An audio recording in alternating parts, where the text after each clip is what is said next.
1 de Pedro, capítulo 2.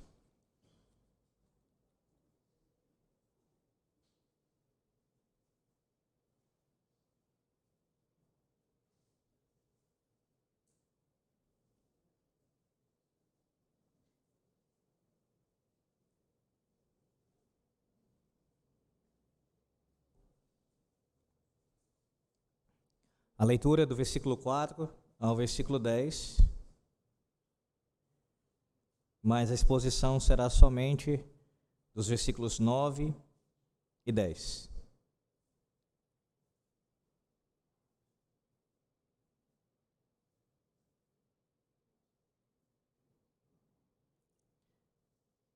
Primeiro de Pedro 2, do 4 ao 10, assim diz o Senhor. Chegando-vos para ele, a pedra que vive, rejeitada sim pelos homens, mas para com Deus, eleita e preciosa. Também vós mesmos, como pedras que vivem, sois edificados casa espiritual para ser de sacerdócio santo, a fim de oferecer de sacrifícios espirituais agradáveis a Deus por intermédio de Jesus Cristo. Pois isto está na Escritura: eis que põe em Sião uma pedra angular, eleita e preciosa, e que nela crer não será de modo algum envergonhado. Para vós outros, portanto, os que credes, é a preciosidade. Mas para os descrentes, a pedra que os construtores rejeitaram, essa veio a ser a principal pedra angular. E pedra de tropeço e rocha de ofensa. São estes os que tropeçam na palavra, sendo desobedientes para o que também foram postos. Vós, porém, sois raça eleita, sacerdócio real, nação santa, povo de propriedade exclusiva de Deus, a fim de proclamardes as virtudes daquele que vos chamou das trevas para a sua maravilhosa luz. Vós sim, que antes não erais povo, mas agora sois povo de Deus, que não tinhais alcançado misericórdia, mas agora alcançastes misericórdia. Amém. Meus irmãos, nós chegamos finalmente à última parte dessa perícope aqui, do capítulo 2 de 1 de Pedro. Nós ouvimos as exposições, nesse caso, lembrando aqui, um sermão só, né, uma grande verdade sendo exposta aqui do 4 ao 10, mas por partes nós vimos os versículos 4 e 5, como eles norteiam todo o pensamento de Pedro aqui nessa passagem, como o seu tema principal é mostrar Cristo como essa pedra viva, essa pedra angular, como foi assim eleita pelo Senhor e é preciosa para o Senhor Deus, como nosso Redentor, como nosso Senhor e Salvador. E como no versículo 5, ele apresenta aqui que nós também somos pedras vivas. Aquilo que pode ser dito sobre Cristo, nesse sentido, também pode ser dito sobre nós, com relação a estarmos vivos nele, edificados sobre ele. A partir do versículo 6 a 8, que foi a última exposição, nós observamos como o apóstolo Pedro, ele fundamentou isso à luz da revelação que já havia sido dada. Pedro citou aqui pelo menos 3 textos do Antigo Testamento, Isaías 2 vezes e o Salmo 118, para assim expor o seu ensino. E nós vimos o quanto isso tem de implicações. O apóstolo Pedro nos ensinou e tem nos ensinado a como fazer teologia. Ela flui, teologia que é fiel a Deus, que está de acordo com a sua vontade, ela emana da sua revelação. Ela está de acordo com o que Deus deu em sua própria palavra. Ele não está citando versículos aleatoriamente, por citar, para querer dizer que tem algum fundamento, mas o seu ensino é extraído exegeticamente, ele extrai do texto sagrado, ele interpreta fielmente o texto e faz as aplicações devidas. Tanto é que o versículo 6 começa assim: pois isso está na Escritura. O que eu estou ensinando nos versículos 4 e 5 sobre ele, o nosso Cristo ser a pedra angular, a pedra viva, e nós estarmos ligados a ele, compondo assim esse grande edifício, nas pedras que vão sendo colocadas, isso está na Escritura. O Senhor já falou sobre isso no Antigo Testamento. Agora, a última parte dessa perícope, que vai do versículo 9, nos versículos 9 e 10, Pedro, ele continua com o mesmo assunto, certamente, mas nós temos aqui algumas implicações a mais sobre o tema tratado pelo apóstolo Pedro. Implicações que são importantíssimas. não somente quanto ao nosso serviço a Deus, de obedecer a Deus, de andar conforme a sua vontade, mas também quanto ao propósito do que fazemos com isso agora. Ora, uma vez que sei quem sou em Cristo, o que eu devo fazer com isso? Deus fez isso para quê? Com qual fim? Com qual objetivo? Pois bem, mais uma vez no versículo 9, eu quero que você observe o início dele aqui. Ele diz assim: Pedro, vós, porém. Percebe como Pedro começa o versículo 9 com uma cláusula aqui, uma expressão adversativa? Isso claramente, irmãos, está fazendo um contraste com o que diz anteriormente, o próprio Pedro. Veja o versículo 8. São estes os que tropeçam na palavra, sendo desobedientes para o que também foram postos. Pedro acabara de falar sobre aqueles que estavam sendo desobedientes, aqueles que não estavam firmados na pedra angular, aqueles que não estavam sendo como pedras vivas, edificados e formando esse grande e belo edifício. Não, ele está falando aqui de pessoas que são os que tropeçam na palavra. Pois bem, ele inicia o versículo 9 agora voltando a se referir àqueles que estão ligados à pedra angular. Vós, porém, não como estes, ou não como aqueles que são desobedientes, como aqueles que tropeçam, vós, porém, não sois incrédulos, não sois desobedientes. Vós, porém, são um povo escolhido de Deus. E aí, a partir do versículo 9, com essa adversativa aqui, na sequência, Pedro, ele vai em ordem ascendente, irmãos. Essa é a ideia. Ele começa a enumerar aqui as gloriosas riquezas dos crentes. Cada termo, cada expressão que o apóstolo utiliza aqui tem um rico significado. E já adiantando um pouco disso também, que eu vou trabalhar mais. Os termos usados pelo apóstolo Pedro também são extraídos do Antigo Testamento.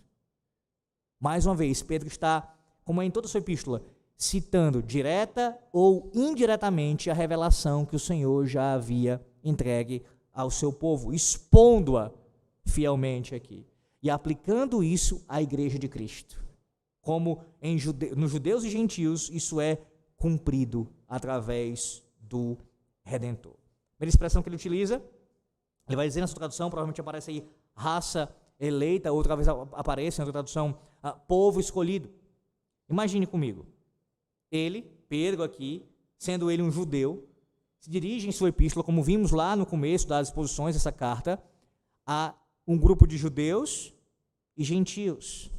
Tanto os leitores de Pedro tinham pessoas de origem judaica, como também gentis. E ele está falando para esses dois grupos: vocês, não é só os judeus aqui, ou mesmo somente os gentios, vocês são o povo escolhido de Deus. Mas tenha isso em mente, Pedro está falando isso para os seus leitores, só que a aplicação disso não é apenas para eles, naqueles dias de Pedro, judeus e gentios. A fala de Pedro sobre um plido. Perceba aqui também como Pedro ele enfatiza a continuidade da igreja Israel. Nesse caso, como você percebe ser um povo só aqui. O Senhor Deus, essa expressão que é usada aqui sobre povo escolhido, o Senhor Deus usou muitas vezes na antiga aliança para falar de Israel. O que foi que Deus fez lá atrás? Ele escolheu Abraão, da terra de Ur dos Caldeus, e através daquele homem, daquele patriarca, ele suscitou uma descendência. E o Senhor prometeu, e de fato fez, abençoou a sua descendência, concedeu a terra prometida. E o povo foi assim grandemente abençoado pelo Senhor, um povo escolhido por Deus. O próprio Deus escolheu aquele povo. Mas diferente do que alguns interpretaram e se enganaram terrivelmente, o Senhor Deus não tinha o propósito meramente de ter uma aliança com uma etnia, irmãos. O que ele fez com Abraão e a sua descendência apontava para algo muito maior. Desde o início, a intenção do Altíssimo era que esse povo fosse composto não somente por judeus, etnicamente falando, mas também por gentios. Tanto é que durante a Antiga Aliança nós temos vislumbres disso. Você percebe isso ao longo do Antigo Testamento. Como gentios foram alcançados pelo Senhor Deus e também passaram a fazer parte deste povo escolhido, já na Antiga Aliança. Entre os profetas, várias promessas, Jeremias, nós temos visto isso em Jeremias, por exemplo, Isaías, então, abundante, tem isso também, promessas de como o Senhor iria conduzir os gentios, conduzir as nações para Ele, mostrando que a sua aliança não era apenas com Abraão e a sua descendência física, a sua linhagem, os seus filhos da carne, mas isso tinha uma abrangência cósmica. Pois bem, Pedro está utilizando a mesma expressão que era aplicada a Israel no Antigo Testamento para judeus e gentios. Todos fazem parte do mesmo povo. E eu quero que você se atente para isso. O apóstolo Pedro nos ensina claramente, irmãos, que Deus não tem dois povos. O que ensina, direta ou indiretamente, a teologia dispensacionalista. Deus não tem dois povos. Mas, reverendo, há promessas do Senhor Deus, mesmo no Novo Testamento, e nós podemos citar aqui de cabeça o final do livro de Romanos, como um exemplo disso.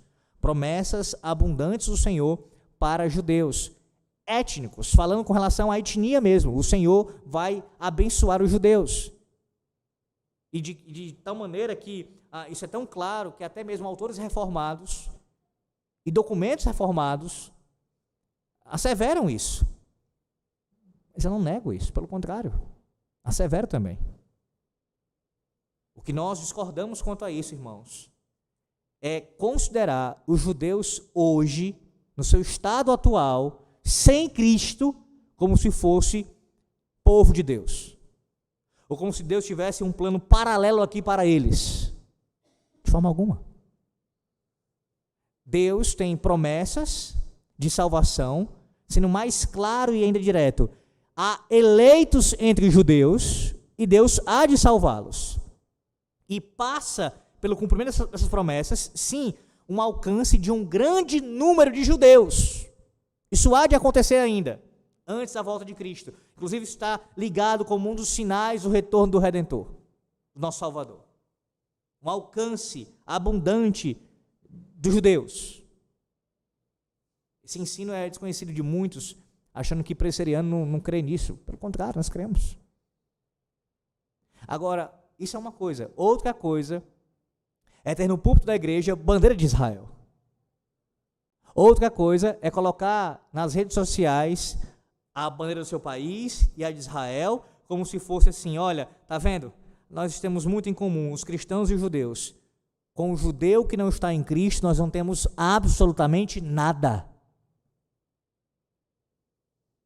Eles estão tão fora da igreja quanto qualquer pagão. Na verdade, numa condição ainda pior, porque eles rejeitaram o Messias e permanecem rejeitando o Messias. É impressionante como, por causa de disputas políticas, de ideologias partidárias, cegamente as pessoas defendem uma causa sem nem mesmo meditar à luz da palavra de Deus, o que Deus diz sobre isso.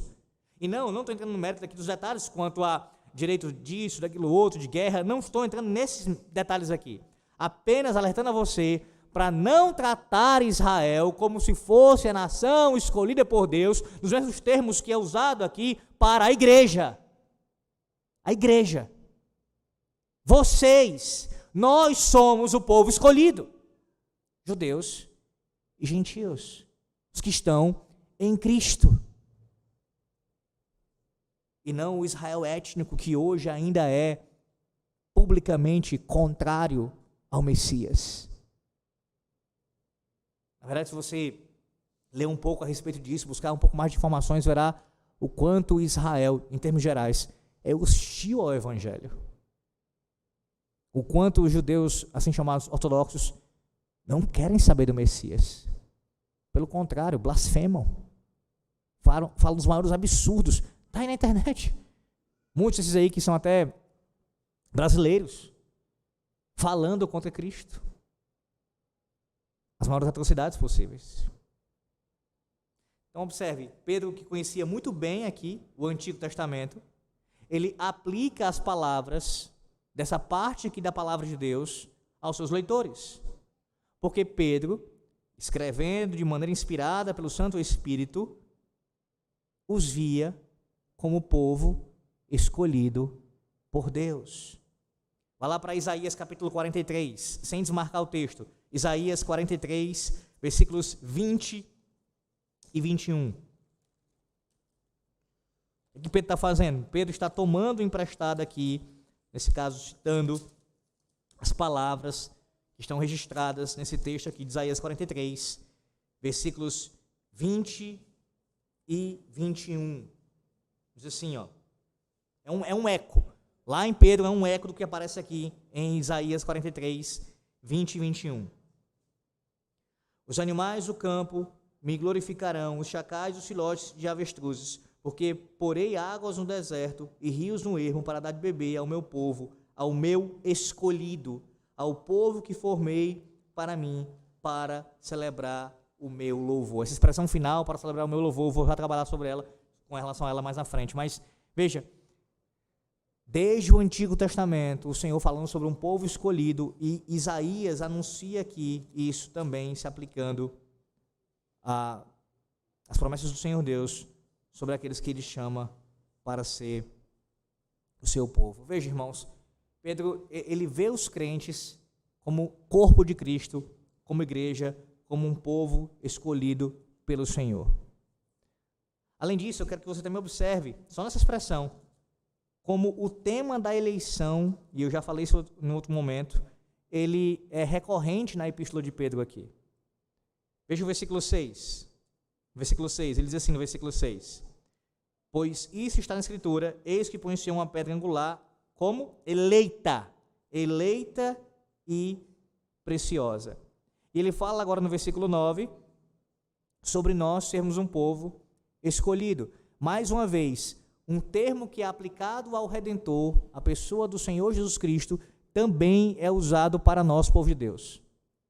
Jesus foi eleito, foi escolhido para ser o nosso Salvador, para ser aquele que seria a pedra, aquele que, por meio de quem nós seríamos salvos. Ele é o eleito e nós fomos escolhidos nele. Nele. Aquilo que é dito do Senhor também é dito acerca de nós. Além disso, a expressão povo escolhido aqui também denota, irmãos, a iniciativa divina na salvação. Percebe? Não é o povo que escolheu a Deus. Não é alguém que simplesmente decidiu assim: eu quero hoje servir a esse Deus. Isso não partiu de princípio da própria pessoa ou desse grupo aqui descrito. Não foi Abraão que buscou a Deus lá no passado. Pelo contrário, estava em Ur dos Caldeus, como um pagão, como um idólatra, assim como seu pai. Não foram os gentios que buscaram a Deus por conta própria. O texto diz que tal povo, formado por judeus e gentios, foi escolhido. Foi formado por um Deus soberano. Foi Deus quem iniciou, foi Deus quem soberanamente fez isso, irmãos. Povo escolhido por Deus. Máxima essa que aparece inúmeras vezes no Antigo Testamento e é repetida e enfatizada também no Novo Testamento. Como é que alguém ainda pode falar de uma maneira diferente dessa? Como se houvesse a possibilidade num homem de escolher o Senhor Deus. Talvez você diga: mas pastor, houve um momento na minha vida que eu tomei uma decisão, que eu quis sim ir a Deus e servi-lo, como de fato hoje mesmo pela manhã. Estar aqui foi uma escolha minha pessoal, foi uma decisão minha de eu estar aqui. Mas veja, o ensino não está anulando isso. A ideia não é essa, de anular qualquer responsabilidade, qualquer ação humana. Mas a ideia é, hoje você, por assim dizer, escolhe servir a Deus, você decide servir ao Senhor Deus e permanecer fazendo a sua vontade, porque Ele te escolheu. Qualquer ação que nós temos em relação ao nosso Deus, de amor, de serviço, adoração, obediência, tudo isso se dá, irmãos, porque fomos escolhidos. Porque o nosso Deus nos escolheu. Porque o nosso Deus nos salvou. Porque o nosso Deus nos salvou. Foi por causa disso. Então, tudo que nós fazemos em relação a Ele é o quê? Uma resposta. E tal resposta, até mesmo a resposta, o arrependimento, a fé, são concedidos por Deus. Você só crê hoje no Senhor, assim como eu, porque Ele nos concedeu a fé verdadeira. Só nos arrependemos dos nossos pecados e continuamos a nos arrepender porque Ele nos concede o arrependimento. Só perseveramos porque Ele nos dá força para assim perseverarmos. Então, o que fazemos em resposta ao nosso Deus?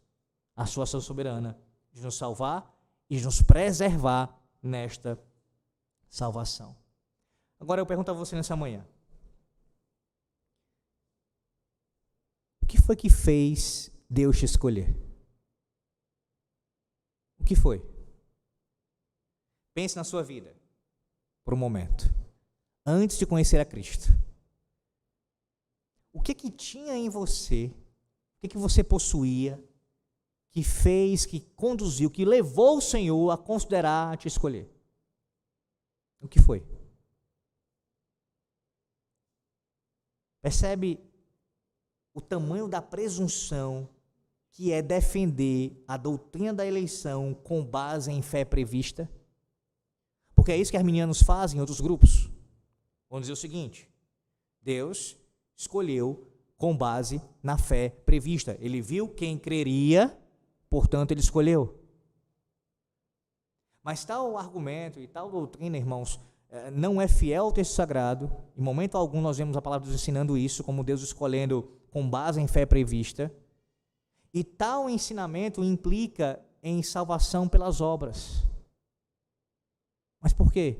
Ora, porque se Deus não escolhesse aqueles que creriam, Deus seria injusto, Deus não estaria sendo, assim, correto com aquela pessoa, porque Deus devia algo ao indivíduo. Ele merecia ser salvo. Merecia ser salvo. Mas é isso que a Bíblia ensina. Em momento algum. Até a fé que nós temos foi concedida pelo Senhor nosso Deus.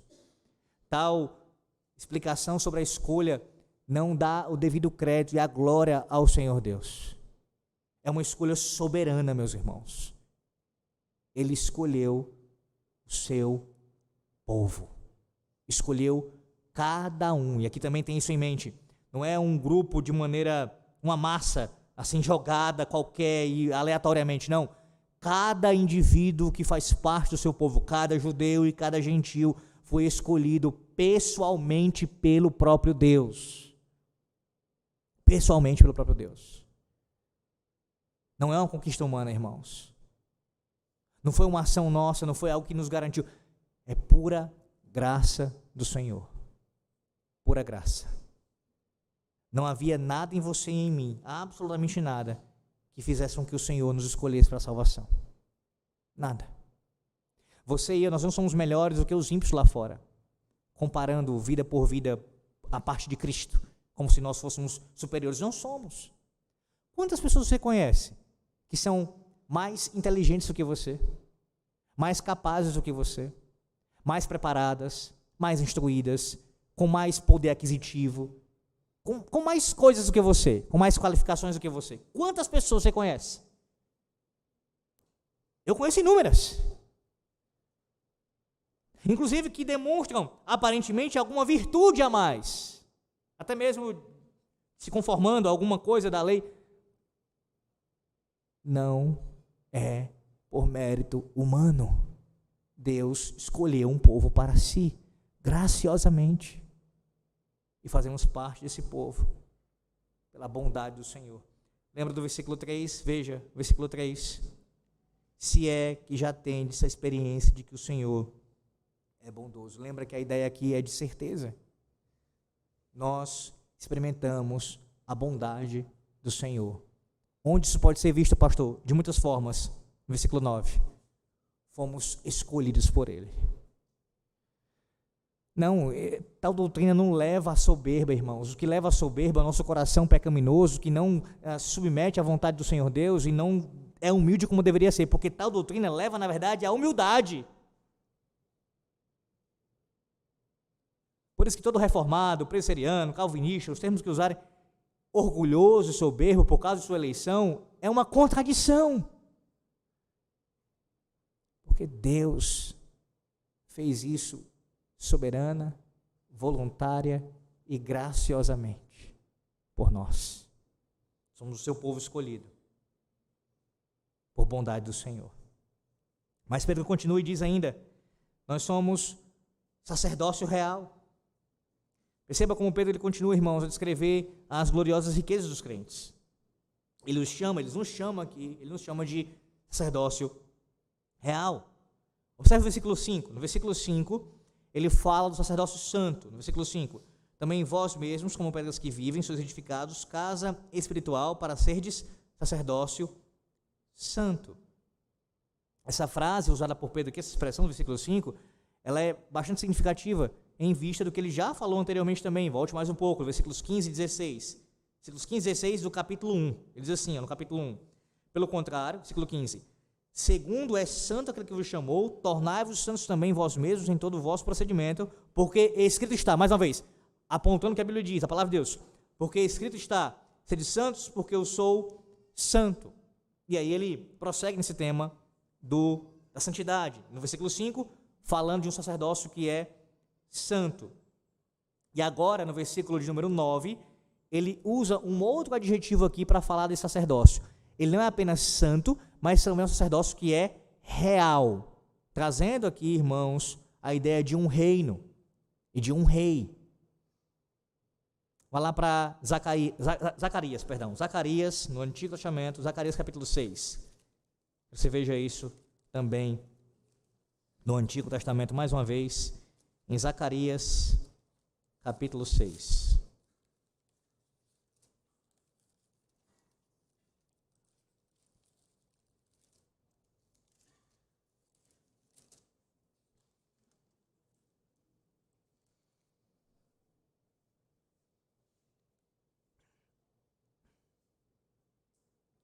Zacarias 6, versículo de número 13. Ele mesmo edificará o templo do Senhor e será revestido de glória. Assentar-se-á no seu trono e dominará, e será sacerdote no seu trono, e reinará a perfeita união entre ambos os ofícios. Observe a profecia que Zacarias profere aqui, irmãos. Falando do Messias, ele fala de algo que iria acontecer, que na pessoa do Messias, nele seriam contemplados os dois ofícios. Ele seria as duas coisas. Ele seria tanto rei, ele assentaria no seu trono, reinaria e governaria o seu povo, mas também desempenharia o ofício de sacerdote. Observe agora esse Novo Testamento. Vá para Hebreus capítulo 7. Hebreus 7. Porque a questão que se levanta é a seguinte, enquanto você abre aí o Hebreus 7. Como pode, ou como poderia o Messias ser rei e sacerdote? Pastor, eu não vejo nenhuma dificuldade com isso. Bem, se você conhece, se você fala isso, talvez é porque você não conheça bem, mas espero que sim, que seja o caso aqui, se não todos a maioria. Lá no Antigo Testamento, ninguém poderia ser rei e sacerdote no povo de Deus. Por quê? Porque o próprio Deus estabeleceu que a tribo de Judá, ou da tribo de Judá, viriam os reis. E os sacerdotes viriam da tribo de Levi. Então, ou um indivíduo seria sacerdote, no caso, se fosse a tribo de Levi, ou seria rei, se viesse, é claro, da tribo de Judá, descendência aqui de Davi. Então, não tinha como a mesma pessoa, o mesmo homem, ocupar os dois ofícios. Não tinha como. O máximo que ele poderia ocupar, exercer, era um ofício, um dos dois. Agora veja Hebreus 7. Hebreus 7, a partir do versículo 14. Deixa eu ler do 1 ao 3, depois a partir do versículo 14. Hebreus 7, do 1 ao 3. Porque este Melquisedeque, rei de Salém, sacerdote do Deus Altíssimo, que saiu ao encontro de Abraão, quando voltava na matança dos reis, e o abençoou, para o qual também Abraão separou o dízimo de tudo, primeiramente se interpreta rei de justiça, depois também é rei de Salém, ou seja, rei de paz. sem pai, sem mãe, sem genealogia, que não teve princípio de dias, nem fim de existência. Entretanto, feito semelhante ao Filho de Deus, permanece sacerdote perpetuamente. Agora o versículo 14. Versículo 14. Pois é evidente que o nosso Senhor procedeu de Judá. Veja o que ele está falando aqui. Ele vem da tribo de Judá, tribo a qual Moisés nunca atribuiu sacerdotes. E isto é ainda muito mais evidente quando, à semelhança de Melquisedeque, se levanta outro sacerdote, constituído não conforme a lei de mandamento carnal, mas segundo o poder de vida indissolúvel, porquanto testifica, tu és sacerdote para sempre, segundo a ordem de Melquisedeque. Ou seja, aqui, qual é o argumento do autor de Hebreus, ou da Epístola aos Hebreus? É o seguinte: isso se cumpre em Cristo, a profecia de Zacarias, aquele que governa, assenta no trono e é sacerdote ao mesmo tempo, não por conta de que houvesse aqui uma brecha, um espaço, algum tipo de situação para ele também, como sacerdote levita, exercer tal coisa. Não, ele não tinha parte com o sacerdócio levítico nesse sentido. Era do tribo de Judá. Então, o sacerdócio de Cristo, ele está aqui para o sacerdócio de Melquisedeque. Essa figura que se debate muito os teólogos, quem de fato seria este homem. Lá no Antigo Testamento é dito que Melquisedeque, ele era tanto rei quanto sacerdote. Então, um amparo aqui, exegético, do autor aos Hebreus, para fundamentar o exercício de um duplo ofício de Cristo, como, são 3, né? Mas aqui falando apenas de rei e sacerdote. A base aqui é o Melquisedeque. Assim como aquele homem exercia as duas coisas, o Senhor também. Rei e sacerdote. Agora volte para Pedro. Pedro 2. Pastor, por que o senhor falou isso sobre o Senhor Jesus Cristo? Ora, tudo que é dito sobre o povo de Deus aqui está ligado a quem? Ao Senhor Jesus Cristo. Você e eu, nós somos assim tratados como sacerdotes reais, isto é, tanto nós desenvolvemos, e em alguma medida isso é visto em nossas vidas, o ofício sacerdotal na Nova Aliança, como também o ofício real, por causa de quem? Daquele que é sacerdote e rei ao mesmo tempo. Pedro só pode afirmar isso, que nós somos sacerdócio real, porque o mediador é sacerdote e rei ao mesmo tempo. Irmãos, esse ensino do apóstolo Pedro aqui precisa ser ainda mais esclarecido para nós essa manhã. Por quê? Somos sacerdotes. O que isso significa? O que isso significa? E antes de dizer o que isso significa, eu quero fazer com vocês o que eu faço há anos. É necessário dizer o que não significa. Antes de a gente aprender o que tal coisa significa, é importante dizer o que ela não significa. Pedro aqui, irmãos, ele não está anulando completamente as distinções existentes entre a liderança e o povo, como se todos exercessem as funções dos sacerdotes da antiga aliança, em todos os seus termos. Inclusive, a condução da solene adoração a Deus e a exposição pública da sua palavra. Quando Pedro diz que nós somos sacerdotes reais, ele não está anulando aqui todo tipo de distinção que existe entre liderança e povo. Ele não está dizendo que todo o povo é, em todos os seus termos, sacerdote na nova aliança. Ele não está falando isso. E por quê, pastor? Primeiro, com relação ao contexto maior da carta, antes de falar do contexto específico. Contexto maior da carta. Vá para o capítulo 5 de 1 de Pedro. O próprio Pedro aqui, nessa carta, ele falou de uma distinção. Ele mostrou nessa carta, irmãos, como ainda chegaremos lá, se Deus quiser, que não é tudo igual em todas as coisas. Veja, capítulo 5, a partir do versículo 1.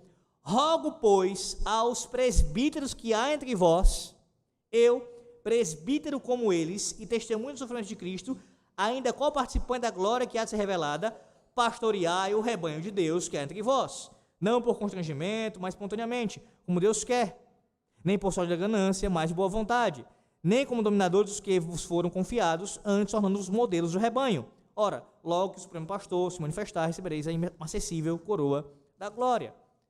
Pedro está falando de um grupo distinto na igreja. Ainda existem distinções. Não é porque ele afirmou no versículo 9 do capítulo 2, que todos são, num certo sentido, e eu vou explicar já, sacerdotes reais, que isso anula completamente as diferenças entre superiores e inferiores, que temos aprendido aqui nas quartas-feiras com relação ao 5º mandamento. Porque isso seria contradição com o próprio capítulo 5, irmãos. Ele não pode estar falando no versículo 9 que todo mundo é sacerdote real, em todos os termos sacerdotes do Antigo Testamento, porque no capítulo 5 ele ensinou, ele passaria a ensinar depois, que há distinção. Ainda existe distinção na nova aliança.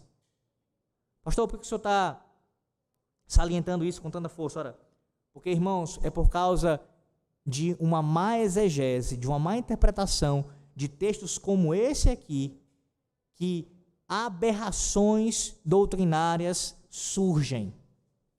Como, por exemplo, eu sou sacerdote, logo eu posso pregar, assim como meu pastor, no culto solene. Eu sou sacerdote, logo eu posso conduzir o povo no culto público, na adoração pública, na liturgia. Eu sou sacerdote, então eu também, especialmente aqueles que fazem parte do grupo de louvor, eu posso também escrever a liturgia e dizer o que vai ser cantado. Mas não é isso que Pedro está ensinando, irmãos. Em momento algum Pedro ensina isso daqui. Em momento algum ensina isso aqui. Não é isso que ele está ensinando aqui, e eu vou lançar a luz maior agora para você. Vá lá para Deuteronômio, capítulo 10. Deuteronômio 10.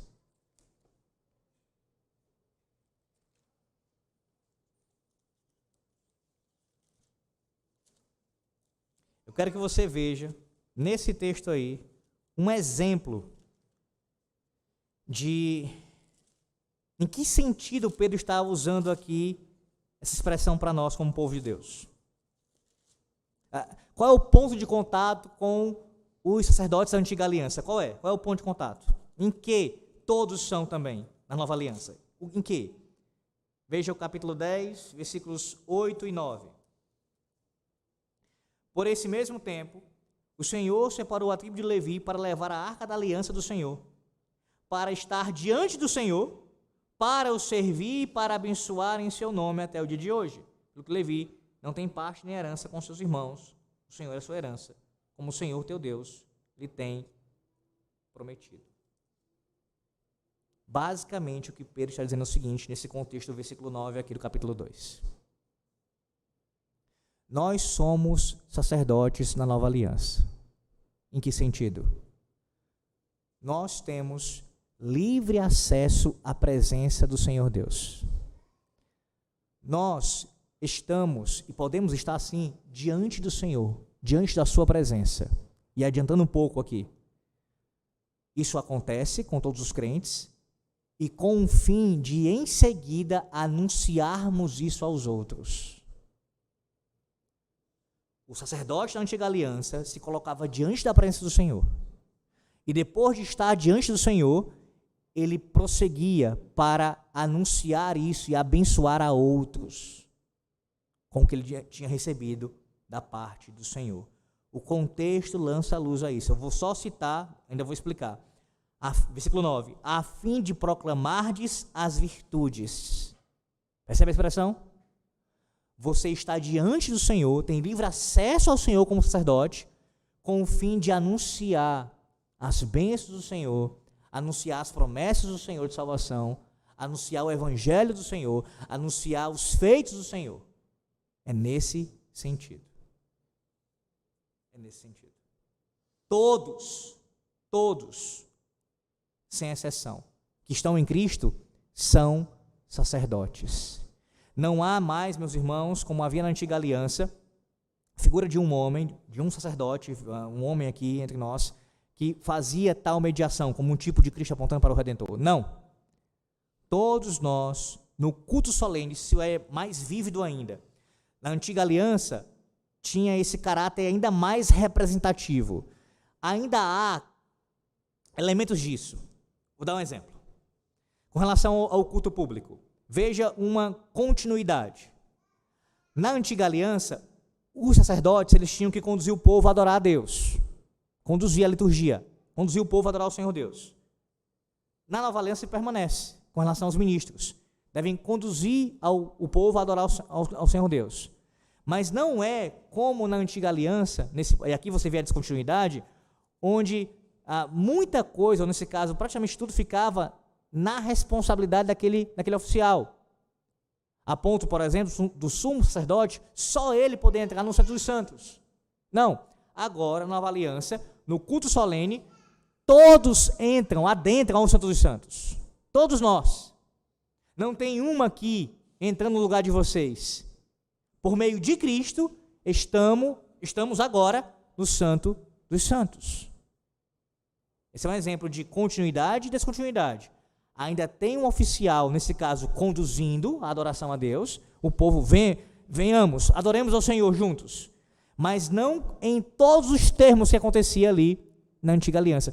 E isso é desafiador, é claro, para qualquer intérprete da palavra de Deus. Conseguir enxergar as continuidades e as descontinuidades entre as duas administrações do mesmo pacto da graça.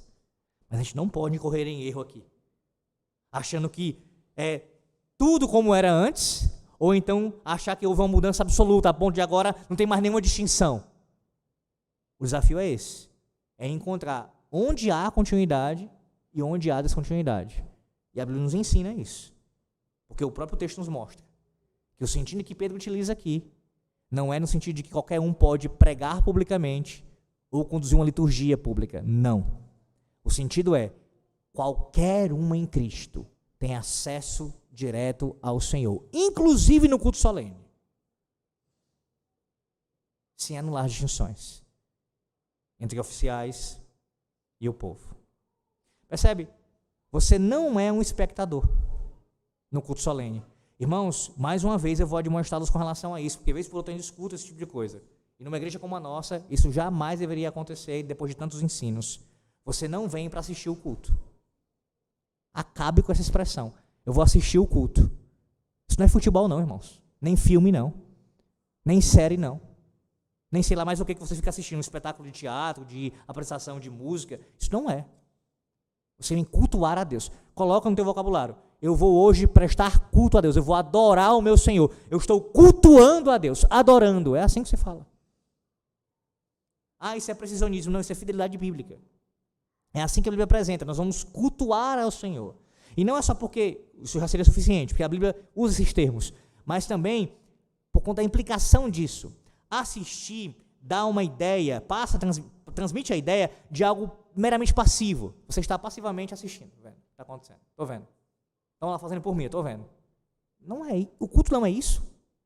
Você vem junto com o povo de Deus adorar. Você está participando do culto. Sabe qual é o problema? Um deles é porque nós temos o entendimento de que ficar ouvindo o sermão, por exemplo, apenas ouvindo, não é participar. E quantas vezes eu já falei sobre isso aqui na nossa igreja, irmãos? Ouvir, e a expressão aparece na confissão de fé. Ouvir, o ato de ouvir, eu estou ouvindo, reverentemente, em obediência, atenção, não é meramente passivo. Você está participando. Você medita, você pondera, você reflete, você crê no seu coração que está sendo dito na palavra de Deus, você é consolado, você é edificado, você é admoestado, você está participando. Em outras palavras, participar, ou quem participa, não é somente aquele que fala em público. Todos nós participamos. Uns argumentos que utilizam contra nós presbiterianos que procuramos fazer o culto como Deus ordena, de fato, é dizer o seguinte: essa liturgia de vocês é tão engessada, é tão dura, fechada, que isso impede a participação do povo no culto solene. Qual é um dos problemas com isso, com essa fala? É porque, irmãos, o pressuposto é que estar ouvindo o sermão, por exemplo, não é participar. Pensemos com relação à oração. Em qualquer igreja, mesmo numa igreja, onde várias pessoas oram durante o culto, até mulheres se levantam para orar, mesmo na igreja como essa, se ela quiser ser minimamente ordeira, um vai orar e os outros vão ficar calados. Senão vira aquela bagunça pentecostal. Um vai orar, mesmo que seja uma mulher, vai levantar, vai orar e todos ficarão calados, ouvindo, se for minimamente ordeiro. Pois bem, quando isso acontece em tal lugar, seja lá o grupo louvor, alguém orando, seja uma pessoa da igreja, vai orar, os outros não estão participando. Quando aquele homem, aquela mulher vai orar no culto solene, os outros, os demais estão calados, não estão participando do culto naquela hora, ninguém está participando. Só ela está participando, que ela está orando sozinha. Percebe o tipo de argumento absurdo que é esse? Porque, irmãos, mais uma vez, não se anula aqui as distinções. E esse caráter representativo no culto solene ainda permanece em alguns aspectos. Quando um pastor ou mesmo um presbítero ora, ele está orando publicamente no culto solene como representante ali do povo diante do Senhor Deus. E como diz Paulo aos Coríntios, parafraseando o texto, nós ouviremos, entenderemos o que é dito e ao final diremos amém. Participando durante a oração, prestando atenção atentamente e no final dizendo amém. Isso como é interessante, que às vezes os que defendem um número maior de participação no culto, até mesmo de uma bagunça, não abrem a boca nem para dizer amém. Quando um cântico é concluído, quando a oração é terminada.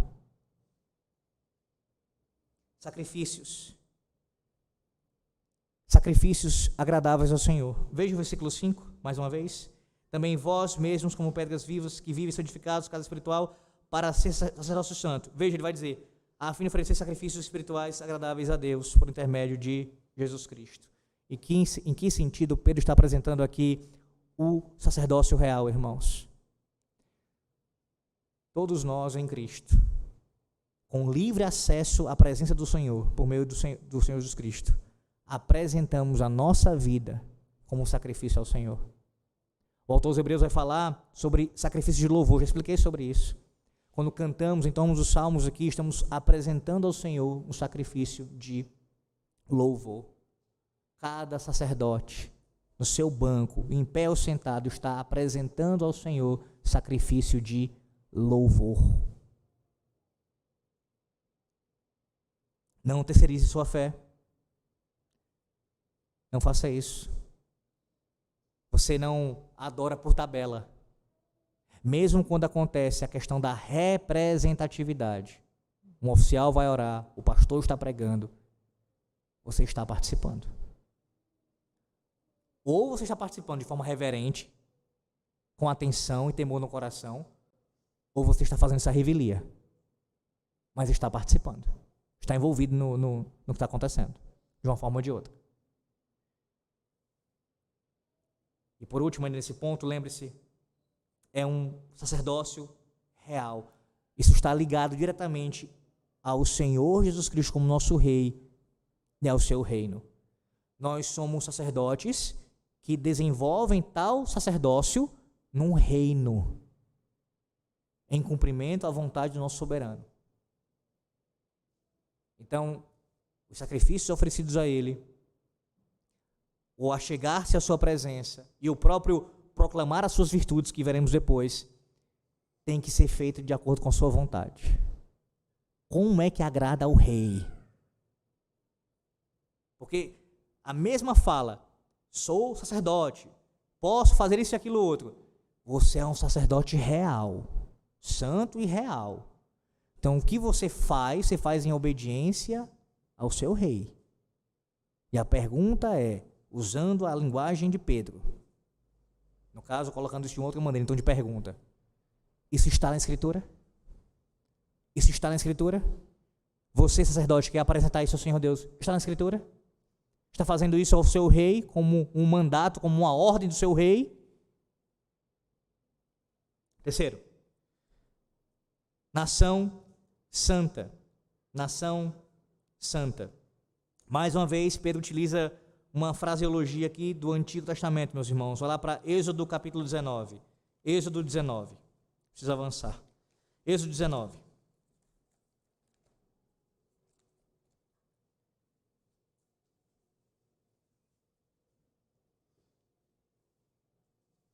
Esse texto, ele é maravilhoso. É o texto que precede aqui a entrega dos 10 mandamentos. Onde você tem uma demonstração aqui de algo que seria semelhante ao culto público, né? Na verdade, é um tipo de culto aqui, aparecendo aqui para nós no Êxodo 19. Aí veja o versículo 6. Versículo 6. Vós me sereis reino de sacerdotes e nação santa. Nação santa. São estas palavras que falarás aos filhos de Israel.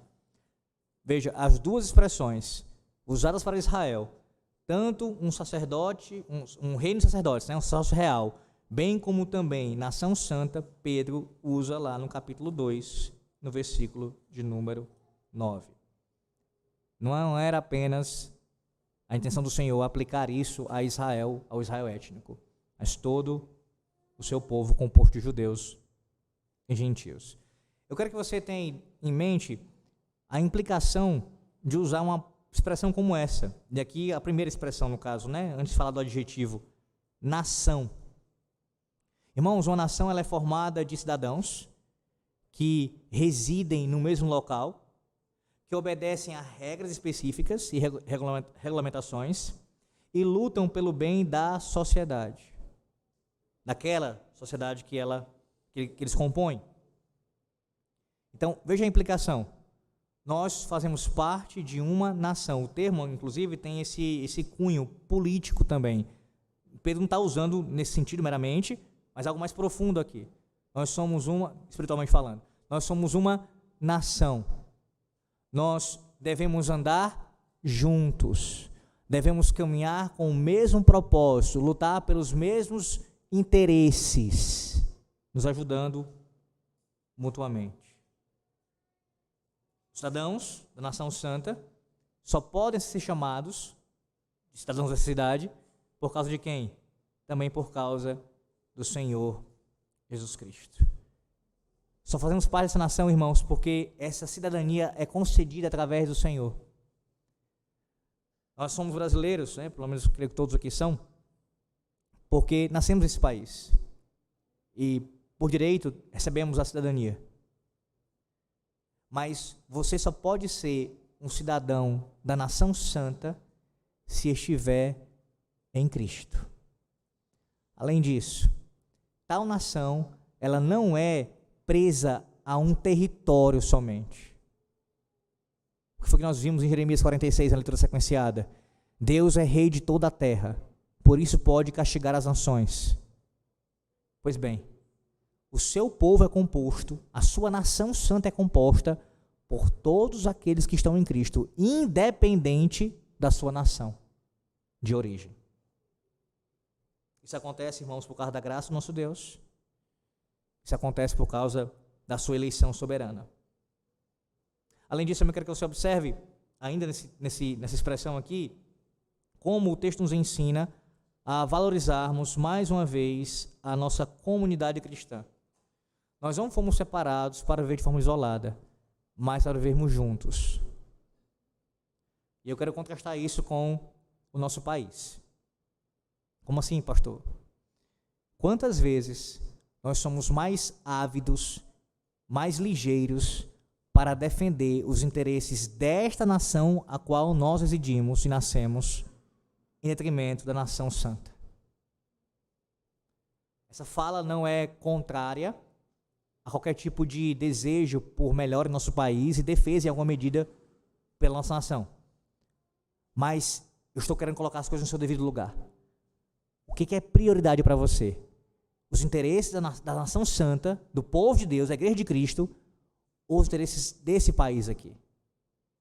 Enquanto a nossa nação, meus irmãos, não se render ao senhorio de Cristo, entenda isso uma vez por todas, sim, espero. A luta, ela é vã. Vã. Em que sentido eu digo isso? Haverá uma nova eleição esse ano. Mudando o governo, esperamos que realmente haja uma melhora quanto a isso. Enquanto o governo que estiver aqui em nosso país, pode ser até outro, não submeter ao senhorio de Cristo, pode ser o governante que for, a nação continuará em ruínas. Para de ficar olhando para a nação somente de maneira, esse recorte. A economia vai bem? Tem emprego das pessoas? A segurança melhorou? Tudo isso é muito bom, a gente deseja e ora por isso. Mas a análise tem que ser feita principalmente de caráter espiritual. Tal nação se rebela contra a vontade do Senhor Deus em nossos dias. A nossa oração tem que ser para que haja conversão. Mas, pastor, enquanto a gente não vai trabalhar, vai. Enquanto a gente não vai, vai trabalhar, vai desejar isso, vai defender. Mas o meu ponto é, coloque no devido lugar. A nação santa deve ser a sua prioridade. A nação santa, os interesses da nação santa devem permear os seus pensamentos e os seus desejos. Quarto, mais uma aqui, a expressão, povo de propriedade exclusiva de Deus. Vou resumir aqui essa expressão, irmãos. Pedro está usando a mesma linguagem, com outras palavras, mas é o mesmo sentido que o Antigo Testamento se refere ao Senhor e a nós como estamos unidos. Ele seria o nosso Deus e seríamos o seu povo. Sim, a linguagem do pacto. Pedro está usando aqui a mesma ideia. Israel era o povo exclusivo, o povo que foi tratado como propriedade de Deus, exclusiva de Deus. A igreja de Cristo cumpre isso. Nós somos o povo que pertence ao Senhor, de maneira especial, porque essa é a ideia aqui. Pedro está querendo ressaltar o quanto nós somos preciosos para o Senhor. E observe como essa expressão minha aqui, se ela for tida de maneira isolada, pode levar a problemas, não é? Uma teologia centrada no homem, na figura do homem. Não. Tudo aqui que é dito por causa de quem? Do eleito e do precioso. Ele é eleito e precioso por causa do Senhor Jesus. Porque ele é eleito e precioso. Estamos nele, nós somos tratados pelo Senhor como preciosos. Propriedade exclusiva de Deus. A sua preciosidade e a minha não é intrínseca, mas é por causa de Cristo. Entendendo isso, você pode afirmar assim categoricamente: o meu Deus me trata como parte do seu povo, como alguém que é de propriedade exclusiva dele, precioso aos seus olhos. Mas uma das implicações disso, irmãos, é que se nós somos propriedade de alguém, significa dizer, exclusiva de alguém, que nós temos um dono. Um dono. Quantas vezes afirmamos isso, mas, como eu falei na oração mais cedo, alguma área de nossas vidas nós queremos separar disso. Eu entendo que ele é meu dono, ele é meu proprietário, mas com relação às minhas finanças, eu sei como é que eu vou me guiar com relação a isso. Eu posso até pedir um conselho, mas quem decide sou eu. Com relação ao meu casamento, a criação dos meus filhos, com relação ao meu trabalho, não há uma área da sua vida sequer que ele não tenha domínio, que não pertença a ele. Tudo pertence ao nosso Deus, meus irmãos. Precisamos reconhecer isso. Somos sua propriedade exclusiva. Devemos satisfação ao nosso dono, ao mesmo tempo também obediência à sua vontade. Então eu pergunto a você, deveria se perguntar, eu realmente vivo como alguém que pertence a Deus, ou eu ainda vivo para mim? Para os meus desejos, para a minha carne? Eu vivo para agradar ao meu dono, ao meu proprietário, ou eu vivo para agradar os meus desejos pecaminosos? A declaração, segundo o comentarista, de Deus aqui, é uma verdade bíblica, que é como um fio dourado, encontra-se entrelaçada no tecido das Escrituras. O povo de Deus é sua propriedade. Por outro lado, devemos estar cientes de nossa posição, pois Pedro nos retrata como eleitos de Deus, membros da realeza e santos. Como assim? Ele está dizendo o seguinte, com base na explicação aqui do versículo 9. Isso fala de privilégio, de responsabilidade. Isso fala de algo abençoador para nós, porque nós somos preciosos para o nosso Deus, sua propriedade, Ele cuida de nós, mas ao mesmo tempo também, isso aponta para a nossa responsabilidade de vivermos conforme essa verdade. Ele vai dizer agora o propósito, a fim de proclamar as virtudes daquele que vos chamou das trevas para a sua maravilhosa luz. Mais uma vez, Pedro está ecoando Isaías 43, 21. Vou citar aqui novamente, Isaías 43, 21. Para que vocês possam proclamar os louvores a Ele, o qual os chamou da escuridão para a sua maravilhosa luz, irmãos. A palavra que ele utiliza aqui, e está traduzindo na sua Bíblia, pelo menos em algumas versões aqui na nossa igreja da ARA, é virtudes. Essa palavra, ela pode também ser traduzida, pelo menos em alguns contextos aparece como excelência, ou traz a ideia também de merecimento, de aprovação e louvor. Há um comentarista que coloca assim, esse significado de excelência, de merecimento, de aprovação e louvor, ele é adequado ao contexto. Ele diz, por quê? Porque é certo que o povo de Deus anuncie todas as suas excelências, as perfeições de seu ser. O que Pedro está ensinando é o seguinte: nós somos chamados pelo nosso Deus, e tudo isso é falado a nosso respeito, com qual propósito? De anunciar as suas excelências. Significa isso? Dizer quem Deus é e o que Ele tem feito. Você foi criado por Deus e foi salvo pelo sangue de Cristo para que você pudesse proclamar a todos publicamente e com a sua vida, não só com o discurso, quem Deus é e o que Ele tem feito. A nossa mensagem é sobre o ser de Deus e sobre as suas obras.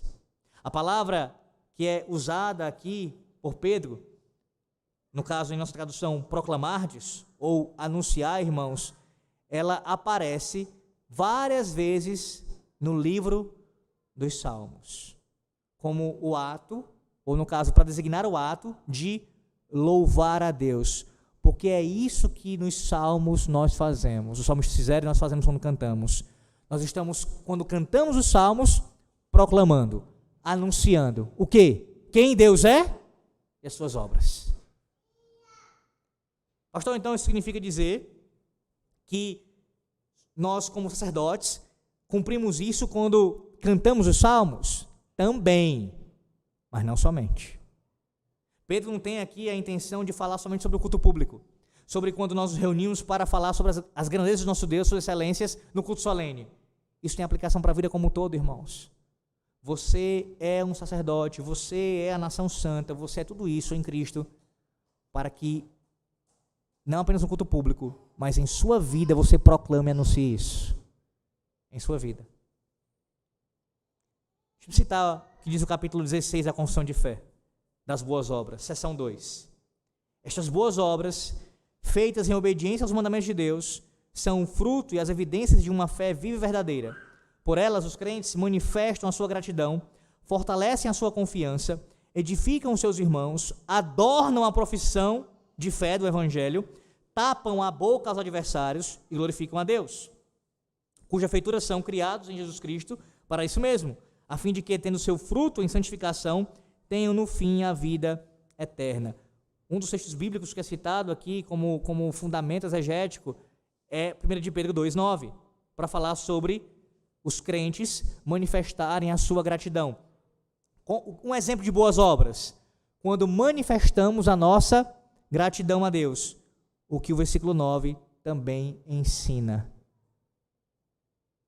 Toda vez que você anuncia e proclama, seja no culto solene ou fora dele, as excelências do Altíssimo, você está expondo, demonstrando uma boa obra.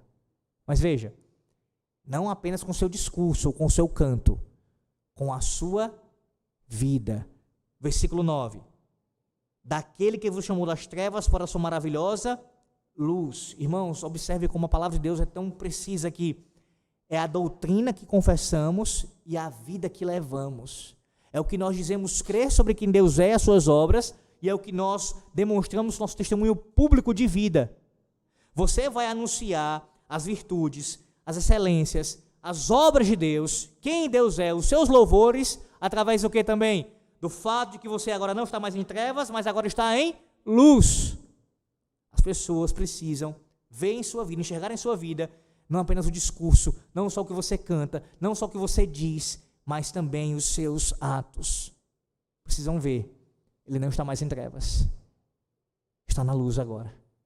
As duas coisas juntas.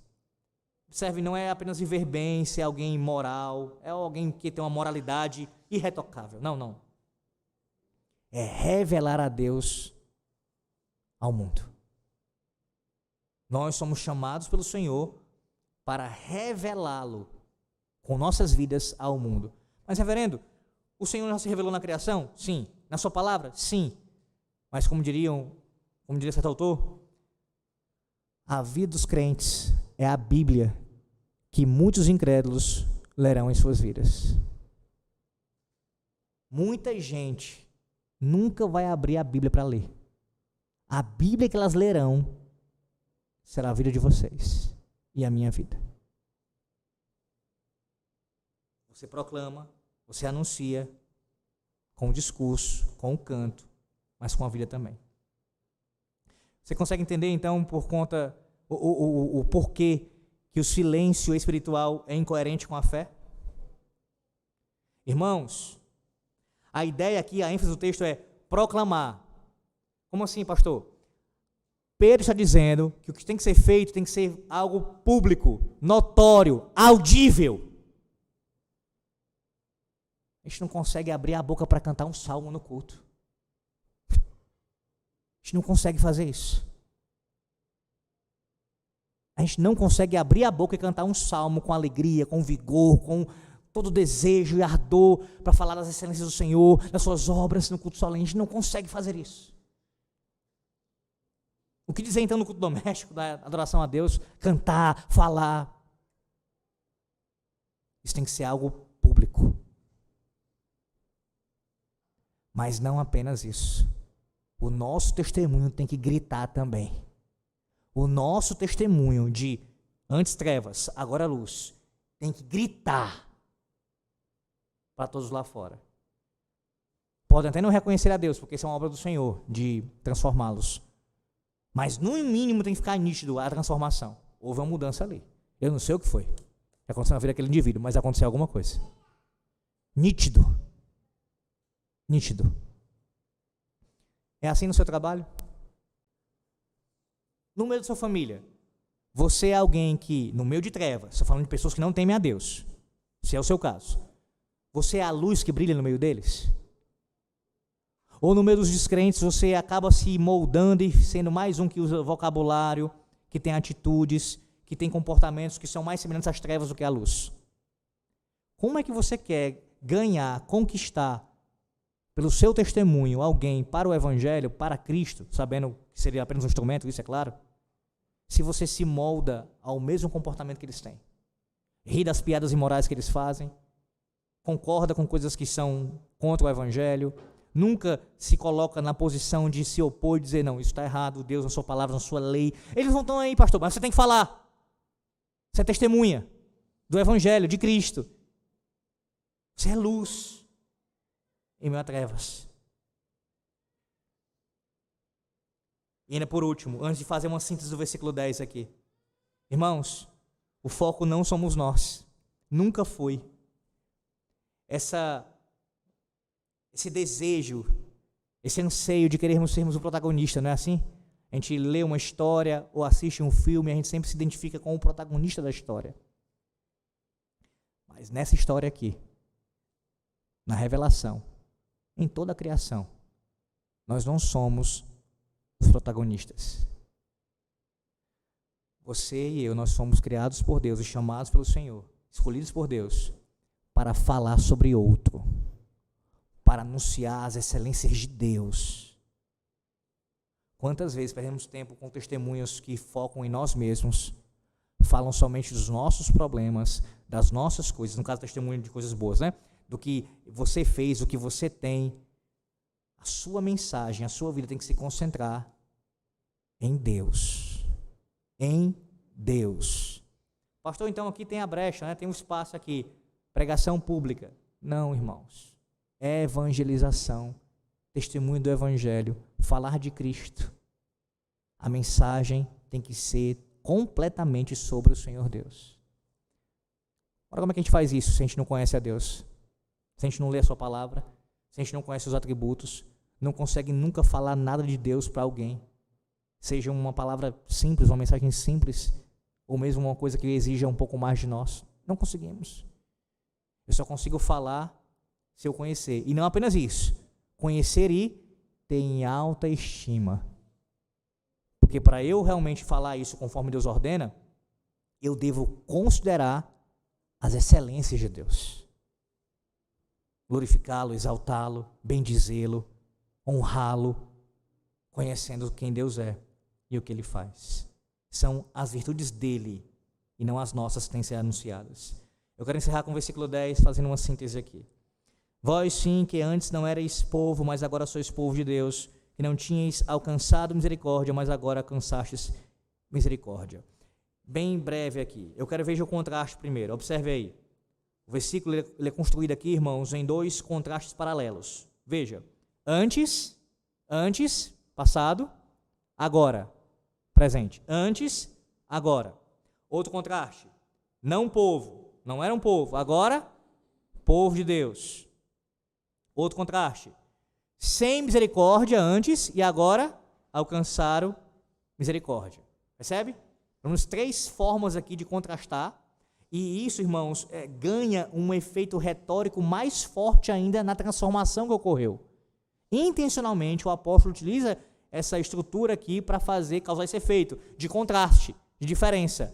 Antes, agora. Não era povo, agora é povo. Sem misericórdia, agora com misericórdia. Alcançamos misericórdia. Com relação a não ser povo, a ideia não é que nós não tínhamos aqui nós tínhamos uma inexistência social. Não é essa a ideia, não, irmãos. É com relação a estarmos fora da relação pactual com Deus. Por mais que tivéssemos uma cidadania terrena, não éramos povo da aliança. Não fazíamos parte do povo de Deus. Com relação à expressão misericórdia aqui, não tinha misericórdia, ou seja, quem não está em Cristo não tem misericórdia. Como assim? Está debaixo do juízo.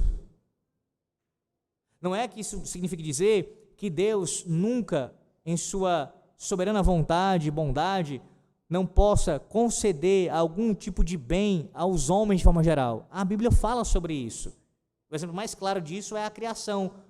O sol todos os dias, as chuvas que regam a terra, as plantações, tudo isso é o Senhor cuidando da sua criação, e os ímpios são beneficiados por isso.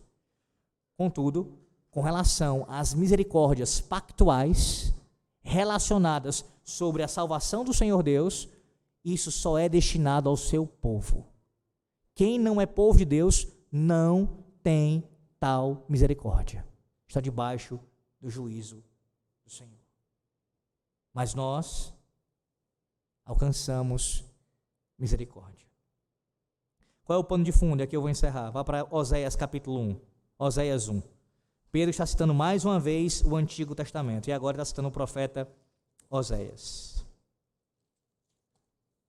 Oséias, capítulo de número 1. Primeiro eu quero ler os versículos 6 a 9, do 6 ao 9.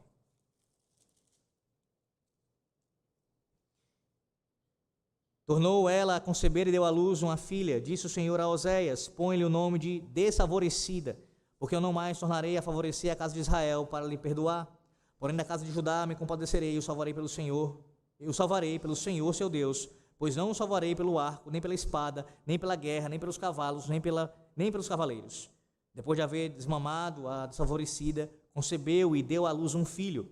Disse o Senhor a Oséias: põe-lhe o nome de não meu povo, porque vós não sois meu povo, nem eu serei vosso Deus. Agora no capítulo 2, versículo 23. Capítulo 2, versículo 23. Semearei Israel para mim na terra, e compadecer-me-ei da desfavorecida, e a não meu povo direi: tu és o meu povo. Ele dirá: tu és o meu Deus. Um dia, se Deus assim me der essa oportunidade, eu vou expor Oséias, irmãos, brevemente aqui, bem breve.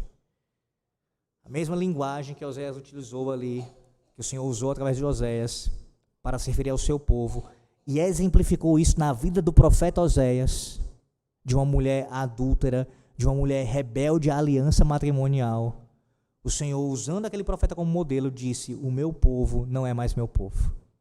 O meu povo, assim, quebrou o pacto. O meu povo já não pode mais ser chamado de meu povo, nem mesmo de favorecido por mim. Está distante de mim. Pedro usa essa mesma linguagem e está utilizando isso daqui, aqui nesse capítulo 2, versículo 10, para se referir qual era a nossa condição sem Deus. Desfavorecidos, não povo de Deus, alienados às promessas do pacto. Expressão semelhante ao que Paulo vai falar aos Efésios. Mas agora alcançamos misericórdia.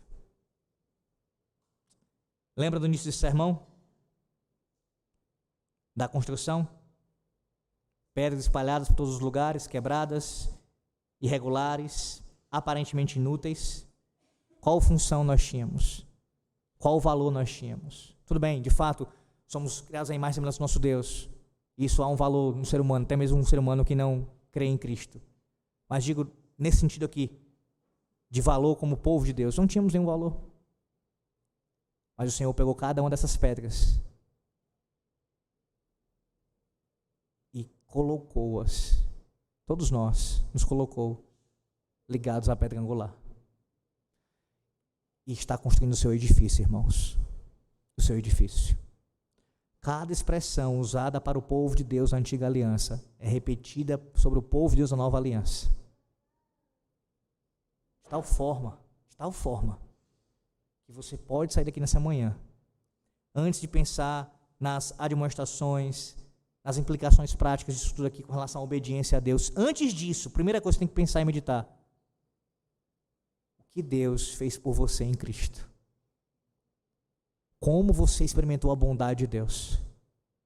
Como você e eu, que éramos pedras jogadas ao léu, por assim dizer, fazemos agora parte de um único edifício, de um templo consagrado ao Senhor Deus, onde Deus habita. Já pensou nisso? Deus habita em nós e no nosso meio. E Ele se agrada disso. Ele tem prazer, deleite nisso. Assim como nós temos em sua presença, por meio de Cristo, Deus em Cristo se agrada do seu povo e habita conosco, no meio de nós e em nós. Em Cristo, a pedra viva, Deus edifica um povo espiritual como pedras vivas, com nova identidade e propósito para proclamá-lo ao mundo. Ao final deste culto, durante este culto ainda, até o final dele, e após este culto, você e eu, nós somos chamados para proclamar essas virtudes. Anuncie as excelências de Deus. Anuncie o ser de Deus e suas obras. Anuncie a obra de Deus, as suas misericórdias que foram derramadas sobre você nessa manhã e em toda a sua vida. E viva como pedra viva, confiando somente na pedra angular para a sua salvação. Amém. Oremos. Graças te damos, Senhor Deus, por tua palavra, pelo teu ensino, pela bênção da exposição das Sagradas Escrituras. O texto inspirado pelo Senhor, que assim nos instrui, nos dá direção, nos alimenta, nos traz consolo, bem como também exortação. Te bendizemos, Senhor Deus, por falar conosco e rogamos ao Senhor que as promessas e as declarações que são aqui maravilhosas sobre quem somos em Cristo, nossa identidade, sirvam para nos moldar cada vez mais. Sejamos semelhantes ao nosso Redentor e assim cresçamos, ó Deus, no teu conhecimento e no anúncio público, seja no culto solene como fora dele, das virtudes, das excelências do Senhor. Que façamos isso com nossos discursos, com nosso testemunho por palavras, mas também com nossas ações, nosso comportamento, Senhor Deus. O que falamos, o que pensamos, o que demonstramos em sociedade. Que assim possamos evidenciar que não somos mais das trevas, mas estamos na luz. Que antes éramos desfavorecidos, mas agora nós somos sim favorecidos pelo Senhor, graciosamente. Não éramos teu povo, mas agora somos teu povo. Assim, ó Deus, eu te peço, em o nome do Senhor e Salvador Jesus Cristo. Amém.